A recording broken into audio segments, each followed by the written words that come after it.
주 예수 그리스도로부터 은혜와 평강이 함께 하시기를 바랍니다. 오늘은 요한복음 14장 1절에서 6절 말씀을 봉독하겠습니다. 너희는 마음에 근심하지 말라. 하나님을 믿으니 또 나를 믿으라. 내 아버지 집에 거할 곳이 많도다. 그렇지 아니면 너희에게 일렀으리라. 내가 너희를 위하여 거처를 예비하러 가노니 가서 너희를 위하여 거처를 예비하면 내가 다시 와서 너희를 내게로 용접하여 나 있는 곳에 너희도 있게 하리라. 내가 어디로 가는지 그 길을 너희가 아느니라. 도마가 이르되 주여 주께서 어디로 가시는지 우리가 알지 못하거늘 그 길을 어찌 알겠사옵나이까. 예수께서 이르시되 내가 곧 길이요 진리요 생명이니 나로 말미암지 않고는 아버지께로 올 자가 없느니라. 아멘. 이 말씀을 가지고 너희는 마음에 근심하지 말라라고 하는 제목으로 말씀 드리려고 하는 것입니다. 이 근심이라고 하는 것은 두려움으로 표현하게 됩니다. 사람이 두렵게 되면 만사가 다 스톱이 된다라고 하는 것을 알아야 될 것입니다. 1933년 미국이 대공황으로 경제 대공황으로 가장 어두운 시기를 지났을 때가 있었습니다. 그때에 루즈벨트 대통령이 재임할 당시였습니다. 이 경제 공황을 이겨내기 위해서 루즈벨트 대통령은 국민에게 이런 선포를 했습니다. 우리가 두려워할 것은 오직 두려움 그 자체입니다. 이 말이 무엇인가 하니 경제가 무너진 것도 무섭지만 더 무서운 것은 국민이 두려움에 사로잡혀 아무것도 하지 못하는 것입니다. 실제로 많은 은행이 문을 닫았습니다. 사람들이 들어와서 한꺼번에 돈을 찾아갑니다. 때문에 두려움이 위기를 더 키운 것이라고 하는 것입니다. 우리 신앙생활도 마찬가지입니다. 우리가 두려움에 사로잡히면 믿음의 발걸음이 멈춰지게 됩니다. 그러나 하나님은 우리에게 두려움의 영을 주지 아니하고 하나님의 너에게 주신 것은 두려워하는 마음이 아니요 사랑과 능력과 근신하는 마음이라고 디모데후서 1장 7절은 말하고 있습니다. 그러므로 성도는 어떤 위기에서도 두려움 대신에 믿음을 붙잡아야 된다고 하는 것이 오늘 본문에 주시는 말씀입니다. 너희는 마음에 근심하지 말라. 하나님을 믿으니 또 나를 믿으라. 역사상 가장 유명했던 소크라테스의 죽음의 광경이 올시다. 소크라테스는 일명 맨발의 노응이라고 말하고 있습니다. 소크라테스는 소크라테스를 시기하여 질투하던 아덴 사람들에 의해서 무고히 그는 사형 판결을 받도록 했습니다. 아무 죄도 없는 그가 사형 언도를 받고 형장으로 나갈 때에 그의 제자들이 따라오면서 울었습니다. 선생님은 아무 죄가 없는데 왜 죽어야 합니까?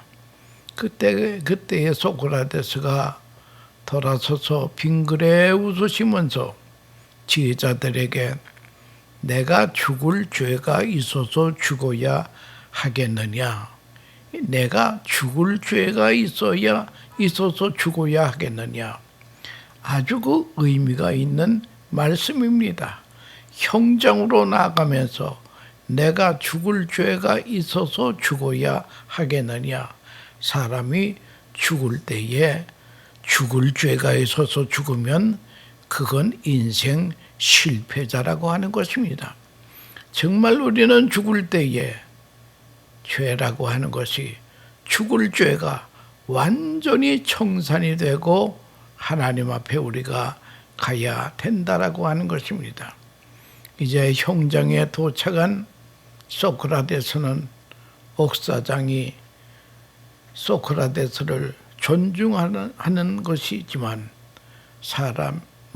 법에 의해서 사형을 집행할 수밖에 없어서 망설이면서 부끄러운 마음으로 말했습니다. 덕배를 드십시오. 그리고 조용히 이 사실을 감리하십시오. 그럴 때에 소크라테스는 악법도 법이니 하고 독배를 마시고 세상을 떠났습니다. 그는 평생 하던 말이 너 자신을 알라. 두 번째는 조용히 사실을 감내하겠습니다. 세 번째는 악법도 법이니까요. 알았어 하고 명언을 하고 세상을 떠났다라고 하는 그런 말씀이 있습니다. 인간에게는 인간다운 고통이 있습니다. 무엇을 먹을까? 무엇을 마실까? 여기가 아프다, 저기가 아프다 하는 것은 어디까지나 육체적인 고통을 말합니다. 사실 인간은 육체적인 고통만이 아니라 더 큰 정신적인 고통이 있습니다.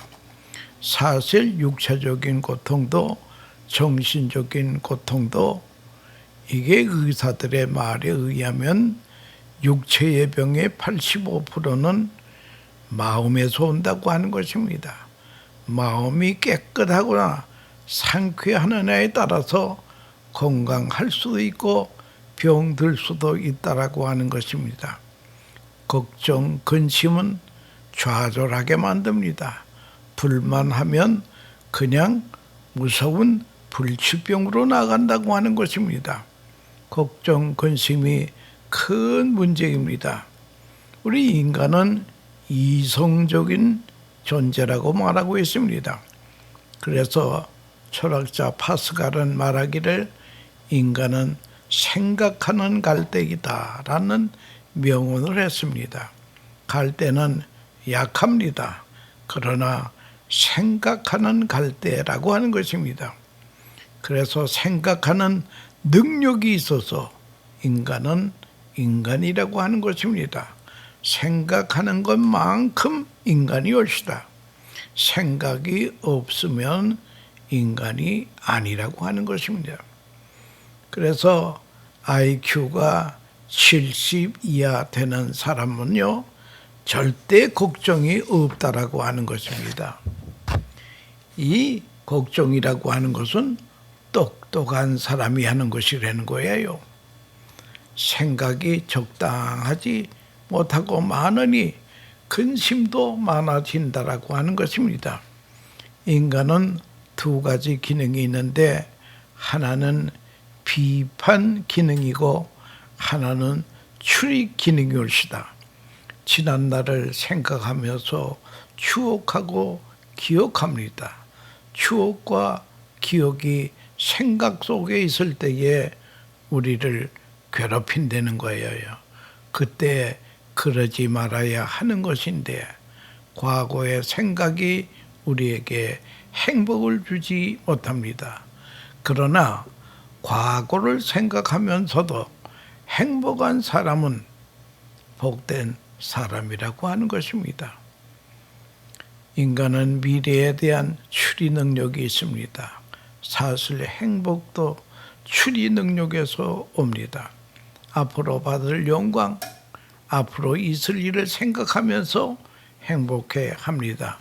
마치 결혼을 앞둔 신혼부부가 행복하게 살 것을 생각하며 행복해 합니다. 생각 속에 행복이 오는데 생각이 병이 들면 불안이 오고 초조해지고 절망한다라고 하는 것입니다. 인간은 생각하기에 인간이라고 하지만 생각이 인간의 고통, 절망의 요소가 되는 것입니다. 근심, 걱정이라는 것은 심리학적으로, 사회학적으로 분석해 나가면 끝에 가서는 두려움밖에 없다는 거예요. 걱정, 근심, 근원이 딱 두 가지 있는데 하나는 죽을까 봐 이 근심한다는 거예요. 두 번째는 죄책 때문에 두렵다는 겁니다. 뭐니 해도 죽음보다 무서운 것이 없습니다. 죽음은 누구에게나 다가오고 있습니다. 이 사실을 다 알고 있습니다. 죽음이 없다는 사람은 없습니다. 그러나 죽음은 점점 우리에게 가까우고 있습니다. 이 절대 사건 앞에서 자유할 수가 없습니다. 그러므로 죽음의 문제를 해결하기 전에는 누구도 행복할 수 없다라고 하는 것입니다. 아무리 돈이 많아도 죽음 앞에는 소용이 없습니다. 지식이나 막강한 경험도 죽음 앞에는 다 무용지물이 되는 것입니다. 그래서 근본적으로 죽음의 문제를 그리스도 안에서 해결하지 않는 한 행복은 없습니다. 만약 행복하다고 하면 그 사람은 멍청한 사람입니다. 성경은 누구든지 그리스도 안에 있으면 새로운 피조물이라 이전 것은 지나갔으니 보라 새 것이 되었다라고 하는 말씀이 있습니다. 우리나라의 그 아주 애국자이신 이상재 선생님이 계셨습니다. 그 사람이 일제 때에 아주 시국 강연을 하면 많은 청년들이 인산인해로 모여듭니다. 그렇게 되면 이제 일본 경찰들이 형사들이 또 무슨 얘기를 하는가 해가지고 꼬투리를 잡으려고 다들 지금 퍼져 있습니다. 연설이 다 끝냈습니다. 그럴 때 어느 일본 형사가 하는 말이 선생님, 간디는 인도의 간디는 100년을 살겠다고 그러는데 선생님은 몇 년이나 더 살겠다고 그럽니까? 그럴 때 이상재 선생이 하는 말이 사람이 한 번 나면 죽기는 왜 죽어? 라고 하는 유명한 말씀을 한 적이 있습니다. 여러분, 인생은 죽습니다마는 죽음이 끝이 아닙니다. 우리 예수를 믿는 사람은 영원한 하나님 나라가 우리를 위해서 기다리고 있다라고 하는 것입니다. 여러분, 두 번째 고통은 죄책이 올시다. 내 양심이 나를 정죄합니다. 때로는 이 사건이 누구 때문이라고 남에게 돌리고 환경 때문이라고 합니다마는 조용히 양심은 내게 말합니다. 그게 네 잘못이다. 누구의 죄도 아니다. 네 자신이 죄인이다. 이렇게 양심은 말합니다. 여기에 대해서 변명할 수가 없습니다. 그러나 오늘 본문 말씀은 해결할 수 있는 가장 중요한 해답이 나옵니다. 두고두고 우리가 기억하여야 할 것입니다. 너희는 마음에 근심하지 말라. 하나님을 믿으니 또 나를 믿어라. 나를 믿으라고 하는 게 뭡니까? 십자가의 대속을 믿으라고 하는 것입니다. 대속을 믿는 자는 내 아버지 집에 거할 것이 많도다. 그렇지 않으면 너희에게 일러서리라. 내가 너희를 위하여 거처를 예비하러 가노니 가서 너희를 위하여 거처를 예비하면 내가 다시 와서 너희를 내게로 영접하여 나 있는 곳에 너희도 있게 하리라. 아무 걱정하지 말라는 것이에요. 하나님을 믿으니 또 나를 믿어라. 여기서 우리가 깨달아야 할 것이 걱정의 원인은 상황이 아니라고 하는 것입니다. 믿음의 문제라고 하는 것입니다. 정치, 경제, 문화, 사회 때문이라 하지만 사실은 믿음의 문제라고 하는 것입니다. 예수님께서 배를 타시고 갔을 때에 고물에서 잠깐 잠이 드셨습니다. 풍랑이 밀어닥치면서 바닷물이 배에 들어옵니다. 지휘자들은 겁이 나서 주무시는 선생님을 깨우면서 우리가 죽게 되었습니다 할 때에 이 난리를 대하는 지휘자들을 향해서 예수님은 적게 믿는 자여 어찌 의심하느냐. 이것이 풍랑의 문제입니까? 상황의 문제입니까? 믿음의 문제라고 하는 것이면 모든 걱정의 뿌리는 불신앙에 있다고 하는 거죠. 정치, 경제 누구 때문입니다? 믿음 때문입니다. 내 마음의 평안은 믿음에 있습니다. 이 모든 일이 하나님의 손에 있기 때문입니다. 이 풍랑도 하나님의 손에 있습니다. 전쟁 상황도 하나님의 손에 있습니다. 내 운명도 하나님의 능하신 손 안에 있다라고 하는 것입니다. 얼마나 나는 믿음을 가졌느냐 물어보아야 합니다. 나의 믿음을 재진단해 봐야 될 것입니다. 오늘 본문의 문맥을 잘 살펴보면 걱정해야 할 것을 걱정하면 걱정 안 해야 할 것은 걱정 안 해도 됩니다. 필요 없는 걱정을 하기 시작하면 꼭 걱정해야 할 것은 다 망각하고 만드는 거예요. 그래서 큰 걱정은 작은 걱정을 해결할 수 있다는 말이 있습니다. 예를 들어 부부간에 부부 다툼을 하다가도 소중한 아들이 머리가 따끈따끈하고 병이 들었습니다. 아이 병이 들면 부부싸움은 없어집니다.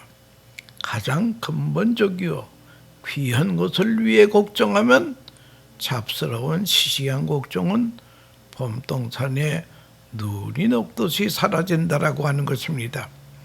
우리는 과거 때문에 고생합니다. 과거 문제 때문에 시달립니다. 적어도 미래를 위해 걱정하면 과거의 걱정은 사라진다라고 하는 것입니다. 중요한 것은 미래이지 과거가 아니라고 하는 것입니다. 요한복음 10장에는 선한 목자 이야기가 나옵니다.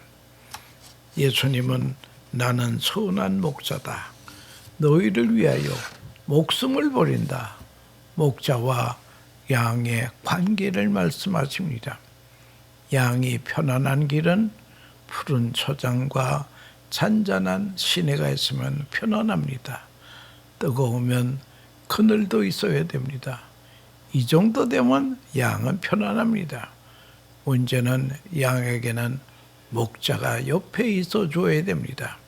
선한 목자와 나 사이에 확실한 믿음이 있어야 됩니다.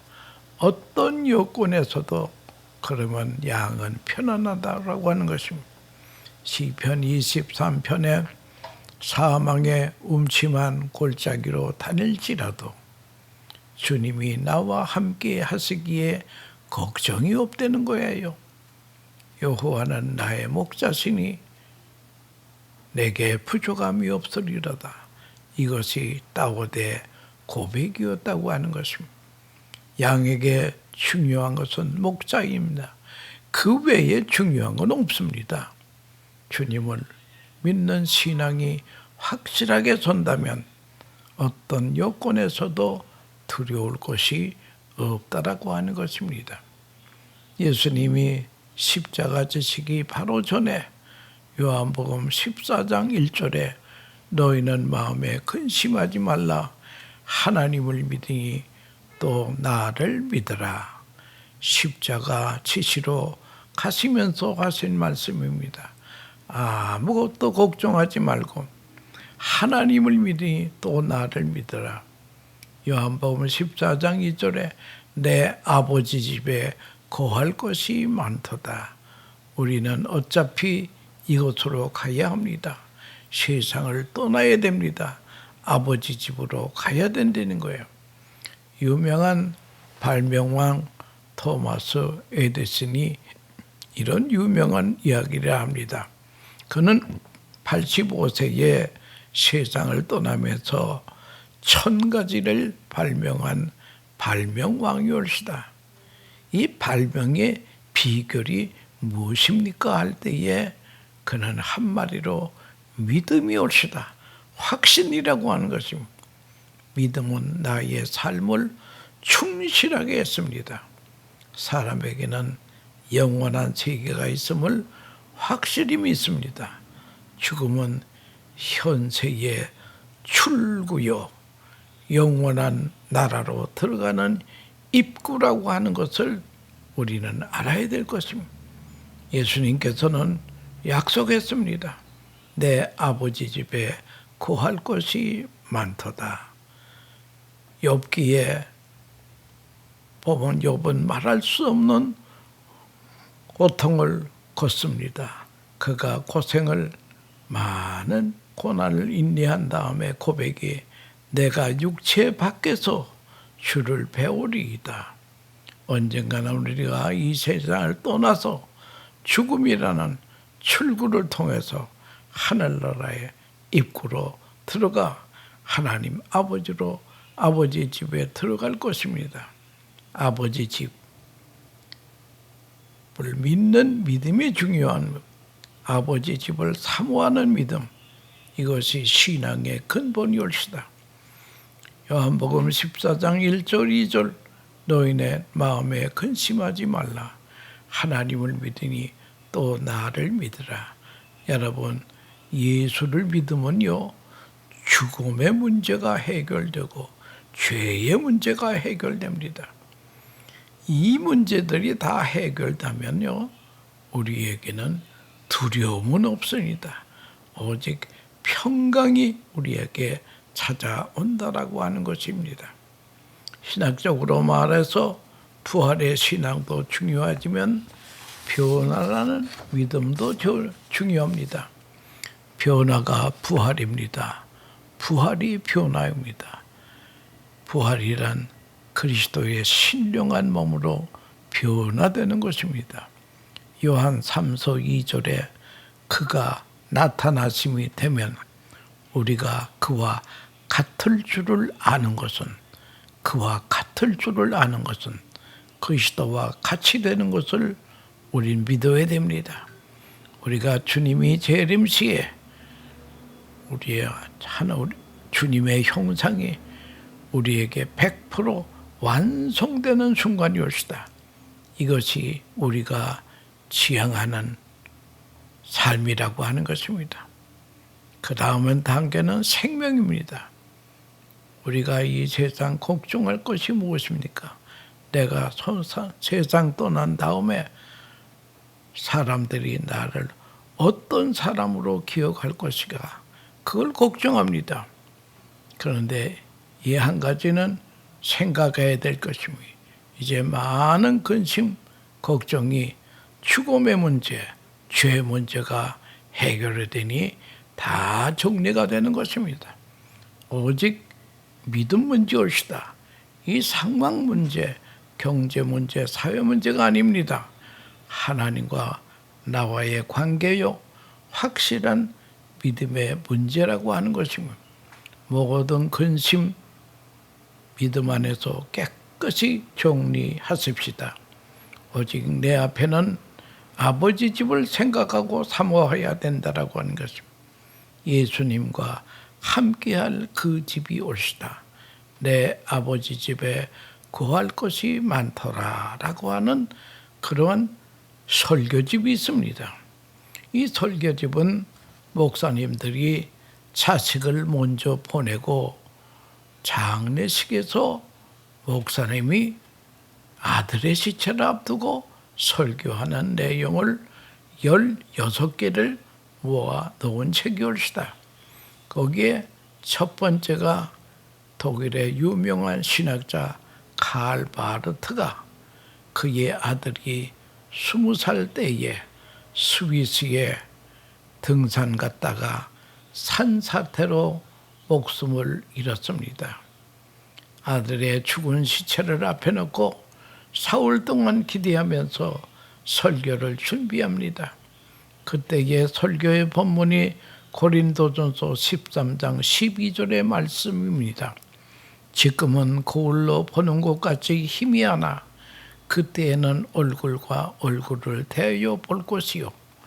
지금은 내가 슬픔 중에 아들을 보내지만 지금과 그때를 강조하면서 지금은 슬프지만 그때에는 기쁨의 상봉이 있다라고 하는 것입니다. 여러분, 마음에 근심하지 말라. 하나님을 믿으니 또 나를 믿으라. 우리는 이 말씀을 읽을 때마다 걱정할 수 없도록 좀 하나님 응답해 주세요 하면 주님은 응답이 없습니다. 그죠? 너희는 마음에 근심하지만 하나님을 믿으니 또 나를 믿으라. 이것이 주님이 주시는 근심 걱정에 대한 답이라고 하는 그런 것입니다. 현대 경영학의 대부라고 하는 피터 드러크라고 하는 유명한 학자가 있었습니다. 그가 초등학교 다닐 때에 담임 선생님이 학생들에게 너희들 이 다음에 죽으면 어떤 사람으로 기억되기를 원하느냐 하니까 이 말에 아이들이 하나도 대답을 못합니다. 그때에 담임 선생님이 그래, 그럴 줄 알았다.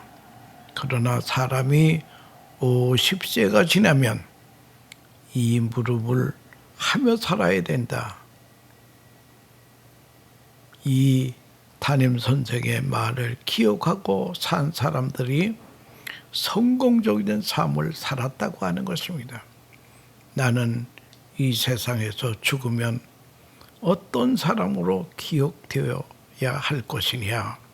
여러분, 예수 잘 믿고 하나님 나라에 안착한 사람이라고 하는 그런 사람으로 기억이 되면 인생 성공한 사람이라고 하는 것을 알면서 우리는 예수님 안에서 우리의 근심 걱정 두려움의 문제가 몽땅 해결되는 복된 하나님의 백성들 다 되시기를 축원합니다. 감사합니다.